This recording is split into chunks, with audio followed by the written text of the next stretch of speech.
حضرت ابو ایوب انصاری رضی اللہ تعالیٰ عنہ یہ آپ علیہ الصلوۃ والسلام کے جلیل القدر صحابہ کرام میں سے ہیں، اور آپ علیہ الصلوۃ والسلام کے ساتھ ہر غزوہ کے اندر شریک ہوئے ہیں، بدر میں بھی، احد کے اندر بھی، غزوہ خندق کے اندر بھی۔ اس کے علاوہ بھی جتنے غزوات میں آپ علیہ السلام تھے، سارے غزوات کے اندر ابو ایوب انصاری رضی اللہ تعالیٰ عنہ شریک ہوا کرتے تھے، اور ساری زندگی آپ علیہ الصلوۃ والسلام کے ساتھ رہا کرتے تھے۔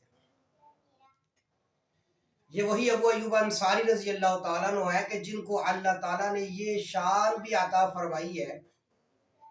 کہ جب آپ علیہ الصلوۃ والسلام مدینہ طیبہ میں تشریف لاتے ہیں تو مدینہ طیبہ میں جب آتے ہیں تو انصار کے سارے لوگ باہر بازاروں میں نکل کھڑے ہوتے ہیں اور آپ علیہ الصلوۃ والسلام کا انتظار فرما رہے ہوتے ہیں اور اپنے گھروں کا دروازہ کھول کر رکھتے ہوتے ہیں۔ آپ علیہ الصلوۃ والسلام مدینہ طیبہ میں تشریف آوری ہوتی ہے آپ کی، تو ہر شخص یہ چاہتا تھا، تمنا کرتا تھا کہ حضور آپ ہمارے گھر میں تشریف لے کر آئیں۔ اور یہ وہ وقت تھا کہ جب مدینہ کی انصار بچیاں جو تھی وہ یہ خوبصورت کلام بھی پڑھ رہی تھی کہ طلع البدر علینا من ثنیۃ الوداع وجب الشکر علینا ما دعا للہ داعٍ ایھا المبعوث فینا جئت بالامر المطاع۔ یہ خوبصورت کلام انصار کی بچیاں پڑھ رہی تھی، اور ظاہری بات ہے کہ آپ علیہ الصلوۃ والسلام تو کسی کا دل نہیں توڑنا چاہتے تھے، کہ ہر ایک انصاری یہ چاہتا تھا کہ حضور آپ ہمارے گھر میں تشریف لائیں۔ اور اللہ کے محبوب علیہ الصلوۃ والسلام اپنی اونٹنی پر سوار تھے، تو آپ علیہ الصلوۃ والسلام نے فرمایا بھی اونٹنی جو ہے فإنها معمورۃ، یہ اونٹنی جو ہے وہ اللہ کی طرف سے معمور ہے، لہذا اسے چھوڑ دو، جہاں پر جا کر یہ بیٹھے گی بس وہیں اللہ تعالیٰ کی رضا شامل حال ہوگی۔ لہذا جب آپ علیہ الصلوۃ والسلام نے یہ حکم فرمایا تو انصار پیچھے ہٹ گئے اور اونٹنی چلتی رہی یہاں تک کہ سیدنا ابو ایوب انصاری رضی اللہ تعالیٰ عنہ خوش قسمت تھے جن کے گھر کے سامنے آ کر اللہ کے محبوب علیہ الصلوۃ والسلام کی اونٹنی بیٹھ جاتی ہے۔ تو حضرت ابو ایوب انصاری کی خوشی کا جو دامن تھا وہ پھیلتا جا رہا تھا، اور وہ آپ علیہ الصلوۃ والسلام کے سامنے آتے ہیں، حضور کا سامان اٹھاتے ہیں اور آپ علیہ الصلوۃ والسلام کو اپنے گھر کے اندر لے کر چلے جاتے ہیں۔ ابو ایوب انصاری کے گھر دو منزلہ تھا، ایک نیچے والی منزل اور ایک اوپر والی منزل تھی۔ تو اللہ کے محبوب علیہ الصلوۃ والسلام کے انہوں نے انتخاب کیا کہ حضور آپ اوپر والی منزل پہ چلے جائیں، تو آپ علیہ الصلوۃ والسلام نے فرمایا کہ ابو ایوب نیچے والی منزل جو ہے وہ زیادہ مناسب ہے۔ ظاہری بات ہے کہ اللہ کے محبوب علیہ السلام مدینہ تشریف لائے تھے اور مدینہ کے لوگوں نے آ کر ملنا تھا، تو آپ علیہ الصلوۃ والسلام سمجھتے تھے کہ اگر دوسری منزل پر جاتے ہیں تو ان کی فیملی بھی جو ہے وہ پریشان ہوگی اور لوگوں کے لیے بھی مشکل ہوگی، اور اللہ کے محبوب علیہ الصلوۃ والسلام تو آپ جانتے ہیں امت کے لیے ہر جگہ پر آسانی کا معاملہ فرماتے تھے۔ بلکہ ایک حدیث مبارکہ میں آتا ہے کہ اللہ کے محبوب علیہ الصلوۃ والسلام کا فرمان ہے کہ یسروا ولا تعسروا، اے میری امت کے لوگوں کے لیے آسانیاں کیا کرو، انہیں مشکلات میں نہ ڈالا کرو۔ بشروا ولا تنفروا، اور آپ نے فرمایا کہ لوگوں کو خوشیوں کی باتیں سنایا کرو، انہیں ڈرایا نہ کرو۔ تو ظاہری بات ہے کہ آپ علیہ الصلوۃ والسلام نے دیکھا کہ انصار کے لوگوں کے لیے بھی آسانی ہے، تو آپ علیہ الصلوۃ والسلام نیچے والی منزل پر آپ نے آرام فرمایا، اور ابو ایوب انصاری اور ان کی اہلیہ دوسری منزل پر چلے گی، لیکن جب وہ اوپر گئے تو وہ بڑے پریشان ہوئے اور ان کی طبیعت جو ہے وہ بڑی بے چین ہو رہی تھی کہ حضور نچلے والے گھر میں اور ہم اوپر والے گھر میں ہیں۔ ساری رات ابو ایوب انصاری اوپر والی منزل میں ایک کنارے کے اوپر لیٹے رہے اور آپ کی اہلیہ بھی آپ کے ساتھ، چلتے بھی نہیں تھے تاکہ آپ علیہ الصلوۃ والسلام کے لیے کوئی پریشانی نہ ہو۔ وہ دوسرے دن پھر عرض کرتے کہ حضور آپ نیچے اور ہم آپ کے اوپر والی منزل میں ہیں تو ہماری طبیعت بے چین رہتی ہے، حضور آپ اوپر چلے جائیں ہم سے۔ تو اللہ کے محبوب علیہ الصلوۃ والسلام نے فرمایا کہ میں نیچے جو ہے نا میرے لیے زیادہ آرام دہ ہے، اور اس لیے بھی کہ لوگ بار بار آتے ہیں تو ان کے ساتھ ملنا بھی آسان ہے، تو لہٰذا دوسرے دن بھی پھر جو ہے وہ حضرت ابو ایوب انصاری دوسری منزل پر ایک کنارے کے اندر خود اور اپنی اہلیہ کو لے کر لیٹے رہتے ہیں، اور پھر تیسرے دن پھر عرض کرتے ہیں کہ حضور ہماری طبیعت بڑی پریشان رہتی ہے کہ آپ نیچے ہیں، تو پھر اللہ کے محبوب علیہ السلام فرماتے کہ ٹھیک ہے، اور ویسے بھی ظاہراً جو انصار نے ملنا تھا وہ 1-2 دن میں زیادہ رش تھا، تو آپ علیہ السلام نے پھر مناسب سمجھا کہ دوسری منزل پر چلے جائیں۔ بعض کتابوں میں آتا ہے کہ 6 مہینے تک، اور بعض کتابوں میں آتا ہے کہ 7 مہینے تک آپ علیہ السلام جو ہے وہ سیدنا ابو ایوب انصاری رضی اللہ تعالی عنہ کے گھر میں ہی آپ نے آرام فرمایا، جب تک مسجد نبوی نہیں بنی اور آپ علیہ السلام کی ازواج کے حجرات جب تک نہیں بنے۔ تقریباً بعض کتابوں میں آتا ہے کہ 6 ماہ، اور بعض کتابوں میں آتا ہے کہ 7 ماہ تک آپ ابو ایوب انصاری کے گھر میں آرام فرمائے۔ یہ بڑی خوش قسمتی کی بات ہے ابو ایوب انصاری رضی اللہ تعالیٰ عنہ کے لیے۔ حضور تو کسی کے گھر میں 1 منٹ کے لیے چلے جائے تو صحابہ دیوانے ہو جاتے تھے، بتایا کرتے تھے لوگ،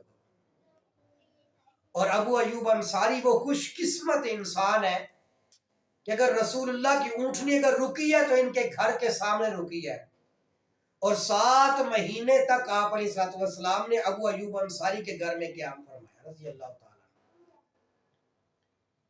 اور پھر بڑی مہمان نواز بھی تھے۔ آپ کا جتنا ہو سکا ان سے آپ نے حضور کا خیال کیا، کھانے پینے کا، چیزوں کا، ایک ایک چیز کا آپ علیہ السلام لحاظ کرتے تھے۔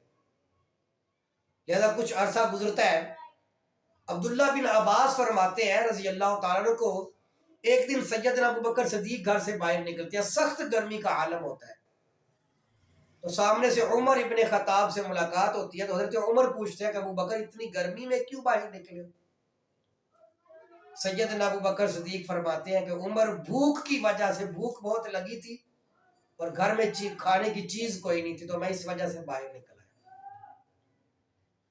تو حضرت عمر عرض کرتے ہیں کہ اے ابوبکر صدیق، جو وجہ تمہاری گھر سے باہر نکلنے تھی نا،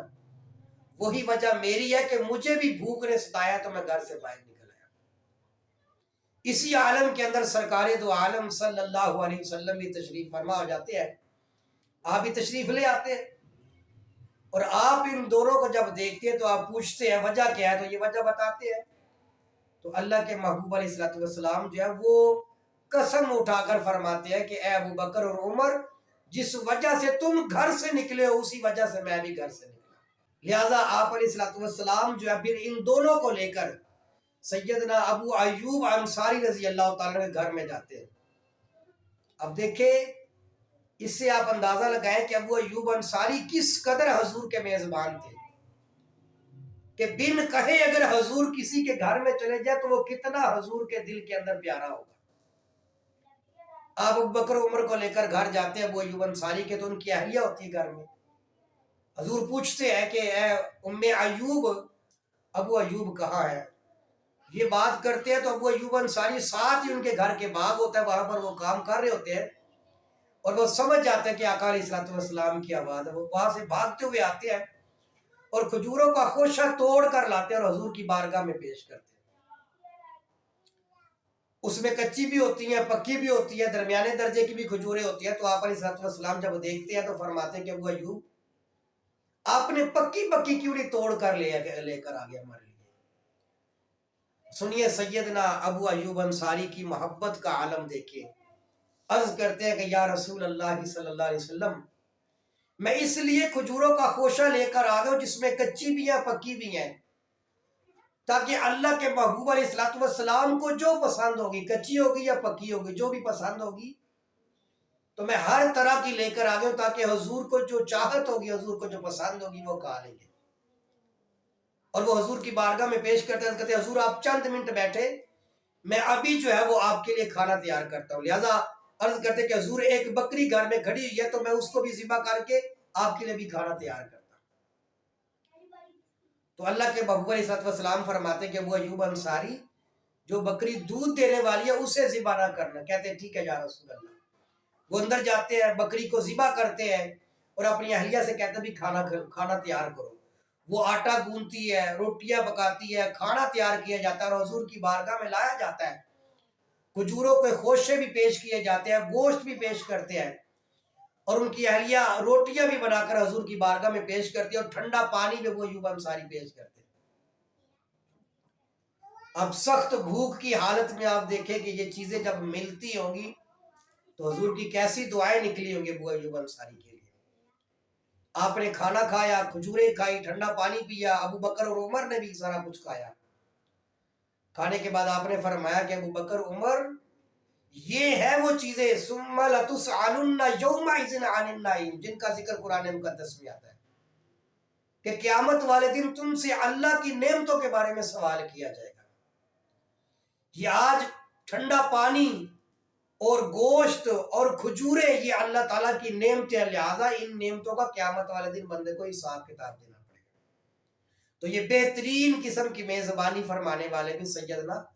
ابو ایوب انصاری رضی اللہ تعالیٰ عنہ تھے۔ حضرت ابو ایوب انصاری غزوہ بدر میں، احد کے اندر، غزوہ خندق کے اندر، اس کے علاوہ بھی جتنے غزوات آپ علیہ السلام نے فرمائے ہیں، سارے غزوات کے اندر آپ شریک ہوا کرتے تھے۔ یہاں تک کہ جب قسطنطنیہ شہر کے بارے میں اللہ کے محبوب علیہ السلام نے فرمایا کہ میری امت کا سب سے پہلا لشکر جو روم کے شہر قسطنطنیہ کو فتح کرے گا وہ سارے کے سارے جنت میں داخل ہوں گے۔ اور یہ کس زمانے کی بات ہے؟ وہ کس زمانے میں فتح ہوا؟ سیدنا امیر معاویہ رضی اللہ تعالیٰ عنہ کے زمانے کے اندر۔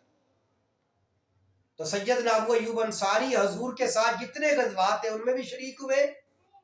پھر جب حضرت معاویہ کا زمانہ آتا ہے اور قسطنطنیہ کے لیے لوگ تیار ہو کر جا رہے ہوتے ہیں تو ابو ایوب انصاری فرماتے ہیں کہ میں بھی اس غزوے کے اندر جانا چاہتا ہوں، اس جہاد کے اندر شامل ہونا چاہتا ہوں۔ تو آپ کے بیٹے کہتے ہیں کہ ابا جان آپ بہت بوڑھے ہو چکے ہیں،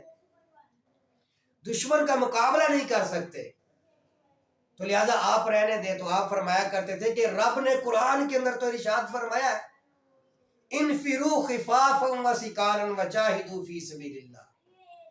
کہ ایمان والو اللہ کے راستے میں نکلو، ہلکے ہو یا بوجھل۔ تو لہذا ابو ایوب انصاری فرمایا کرتے تھے کہ ہمیں ہر حال میں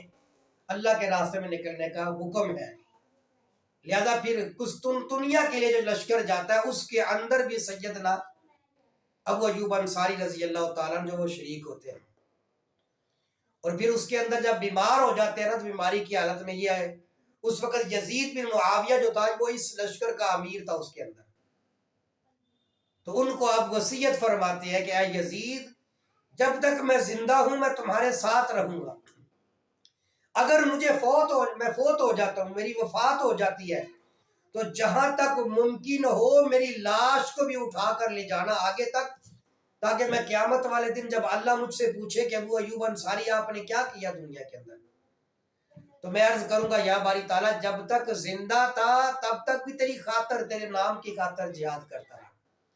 اور جب دنیا سے چلا گیا تھا، مر بھی گیا تھا، وفات بھی پا گیا تھا، مولا کریم میری میت بھی تیرے راستے میں چلتی رہی تھی۔ تو لہذا اسی جگہ پر روم کے شہر کے اندر ہی ایک جگہ پر پھر آپ کی جو ہے وہ قبر کی تدفین کی جاتی ہے۔ سیدنا ابو ایوب انصاری رضی اللہ تعالیٰ عنہ، ابو ایوب انصاری رضی اللہ تعالیٰ عنہ وہ صحابی ہے کہ جو وہ حدیث بھی نقل فرماتے ہیں کہ اللہ کے محبوب علیہ السلام نے فرمایا کہ 4 چیزیں انبیاء اکرام علیہ السلام کی سنت ہے۔ ان میں آپ نے فرمایا، حضور نے فرمایا پہلی چیز مسواک ہے، کل انبیاء اکرام علیہ السلام کی سنت ہے۔ دوسری چیز آپ علیہ السلام نے فرمایا عطر لگانا، خوشبو لگانا، یہ بھی کل انبیاء اکرام علیہ السلام کی سنت ہے۔ اور تیسری چیز آپ علیہ السلام نے فرمایا کہ نکاح کرنا، شادی کرنا، یہ بھی انبیاء اکرام علیہ السلام کی سنت ہے۔ اور چوتھی چیز آپ علیہ السلام نے فرمایا شرم و حیا کے ساتھ زندگی گزارنا۔ اس حدیث کے راوی بھی ابو ایوب انصاری رضی اللہ تعالیٰ عنہ۔ تو لہذا 51 ہجری کے اندر جو ہے وہ ان کا انتقال ہو جاتا ہے،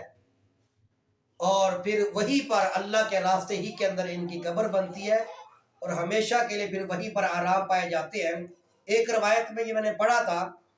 فرماتے ہیں کہ حضرت ابو ایوب انصاری کی جہاں پر قبر تھی اس شہر کے لوگ جب ان کے ہاں قحط کا معاملہ ہوتا تھا اور بارش نہیں ہوتی تھی تو وہ لوگ ان کی قبر پر آتے تھے اور آ کر اللہ کی بارگاہ میں دعا کرتے تھے تو اللہ تبارک و تعالیٰ بارش کا سلسلہ جاری فرما دیتے تھے۔ اللہ پاک ہم سب کے ساتھ آسانیوں کا معاملہ فرمائے اور ان کے نقش قدم پر چلنے کی توفیق